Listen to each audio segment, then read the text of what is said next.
Hey, good morning. It's Edna here live with Mindset Monday. And today's topic is your journey is designed to make you grow.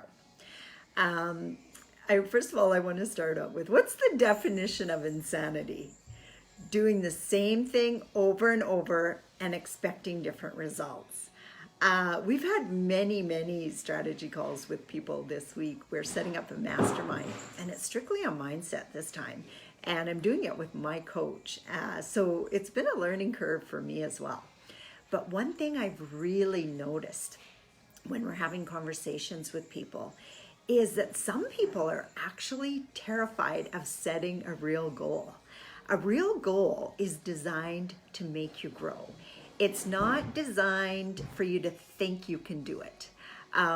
You can, lots of people say, well, I've kind of always earned $5,000 a month or 10,000 or whatever their number is, 20,000. And I think I could stretch and make 25,000. And then we'll say, well, what's the highest you've ever made? Well, I've made 30 before, but I want to be able to do this on a consistent basis, and I haven't been able to hit 30 on a consistent basis. So we say, we don't like to set your goals for you, but what would you really like? Like, stop thinking about the how. Stop thinking about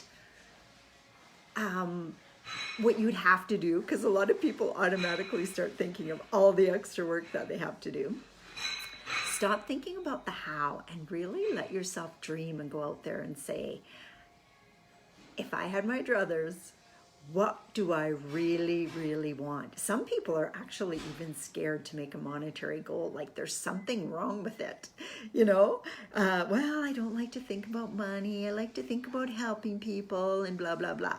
Anyway, I think that we've got to have monetary goals as a scorecard, because how do you know if you really help people? People could just like you and tell you, oh yeah, I like you so much. You help me, you help me, you help me. But there's no real proof. So what do you use for proof if you don't have a monetary goal? My opinion, could be wrong. Maybe there's a different way. Maybe it's your good feelings inside. I don't know. But again, how do you measure that? So your journey is designed to make you grow. Meaning it's not meant for you to get to a place where you're just satisfied. That's how people get bored in their life, is getting, maybe they set a goal to earn a certain amount or to get to a certain place at this point in their life, and they've gotten there, and then they're just stuck. They just stay there. And they're not growing as a person. And I don't know if you've ever heard the saying, but if you're not growing, you're going backwards. So my challenge to you is grow. Grow as much as you can possibly grow. You owe it to yourself, and you owe it to the rest of society too. If you are really good at what you do, you owe it to people to share that. Share that knowledge, share that care, share that want to, share that desire. I change my goals all the time, and they never go backwards. They always go forwards. Sometimes I get stuck, and that's why I reach out to a coach. I started working with my coach, this last one, about 4 months ago. And I've had major shifts. It's been absolutely phenomenal. But you know what? This is not the first time for me. I've had major shifts with just about every coach I've ever worked with, because I picked them for a reason. I pick them because I want to learn from them. They've got something that I don't. They're doing things that I'm not, but things that I want to. One of the things for me, I've had a coach since 1999, and just about always on. I was going to say on and off, but just about always on. Sometimes I change them because I feel like I've got as much as I can out of that particular person. Sometimes I feel like I'm growing faster than the coach, even though they helped me get there. I love that. I don't need a glorified cheerleader saying, oh, Edna, you're doing so good. You're doing so good. When I hire a coach, I want them to push me to get better, to do better, to want more, to do more, to change myself as a person. That's the whole idea of your journey's designed to make you grow. You're not meant to be satisfied. Happy, yes, but not satisfied. If you get your goal and you're making $25,000 a month, then you should increase it and make it 30 or 40 or 50 or whatever stretches you and gets you excited about getting up in the morning. Not something that, oh, la-di-da, probably if I did a little bit more, I could get a little bit more. You know, that doesn't make people excited. I've watched that, watched people's faces on the call this week. And, you know, when they tell me their goal is, you know, 5,000 a month, and it's because they're thinking that that's all they can do. And then we talk to them about, what's your real goal? And they may say, you know what, my real goal is 50,000 a month. I would love to earn 50,000 a month. And they just light up. They light up. And they might not know how, and that's probably why they won't set it as a goal initially, because they don't know how. But you know, a real goal, and I get this from Bob Proctor, is not one that you know how to reach. A real goal is something that you do not have a clue how to reach, and you know that you're going to have to change and learn and grow, and sometimes be so frustrated you can just, you know, kick yourself in the ass. You're just meant for that. So if you're at a place in your life where you're not growing, do something different. You know, I'm challenging myself right now. I've got a big goal. And sometimes it feels so hard that I can't even imagine getting it done. But you know, one of the things that I spend lots of time doing is imagining getting it done. Imagining feeling that monetary goal. And because mine's not just monetary, but it is about helping people. The monetary, like I said, is just a scorecard. But I want that feeling of appreciation where people, you know, say, Edna, you changed my life. Edna, you know, if I hadn't taken your course and learned this, that, and the other thing, I'd still be not even owning a property. If I hadn't learned about the mindset techniques that you teach me, I'd still be struggling on this, you know, so much a month job. You know, I remember a time, and this came up when I was telling, when we were doing a strategy call this weekend, one of the things that my coach always says on the call is there's two ways that people change. And one is usually very negative. Like something happens in your life that just makes you feel so bad that I am not going to live like this. And you know, I remember being at points in my life.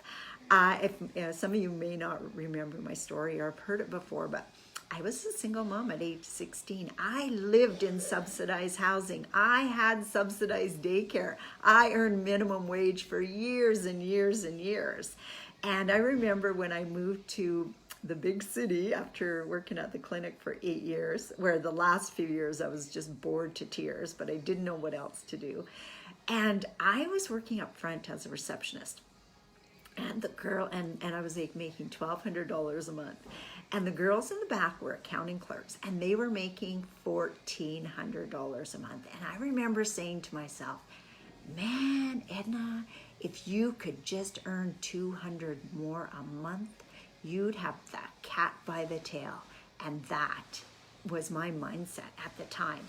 Where are you limiting yourself with that kind of thinking? Like, that's all I could think. I couldn't think any higher. That wasn't what I really wanted. I wanted to make real money. Even back then, I remember thinking I wanted to make $100,000 a year. But I didn't dare set that goal because I didn't have a clue how. I didn't have a clue how I could make $100,000 a year. But I forged forward. I stayed there for just over a year, moved to another job, got my $1,400 a month, realized that wasn't enough either. And then I moved on to another job where I think I started at 25 and then was 43 and always onwards and upwards and upwards and upwards. So where are you holding yourself back? Where are you living with that old adage, doing the same thing over and over and expecting different results? The prime definition of insanity. So do something different. Really set that big goal and go for it.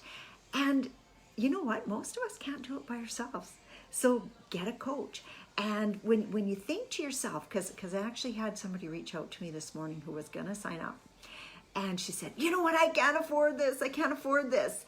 And my answer back was, you know what? You told me on our call that you've been stuck for many, many years now. You can't afford not to. But will they make that decision? I don't know. So what are you doing that you should be doing differently? How can you challenge yourself to grow? Even if you want to take the money off the table, how do you challenge yourself to grow? I just don't know how you measure it if you don't have a scorecard of some sort. 95% of the population have regular jobs, jobs that they hate going to every single day of their life. What about that? Like, to me, that's just friggin' torture.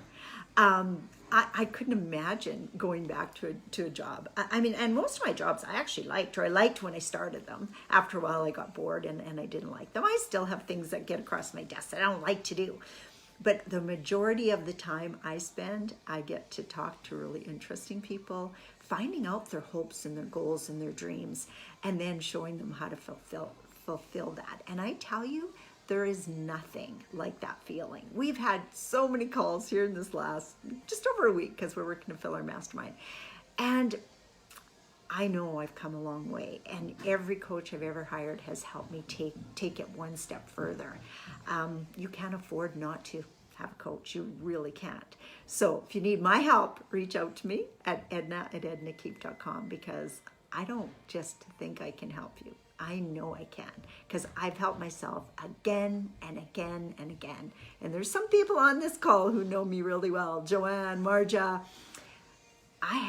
I've stepped up and stepped out, and they've seen me go through shit, and they've seen me go through challenges. They've seen me cry and scream and moan, but I'm always moving ahead, aren't I? So challenge, get out of your comfort zone, do something different. And if you think you can do it by yourself, I say good luck with that. If you need a coach, reach out to me. I'd love to be that one to help you. Take care and have a really, really good Monday. Bye for now.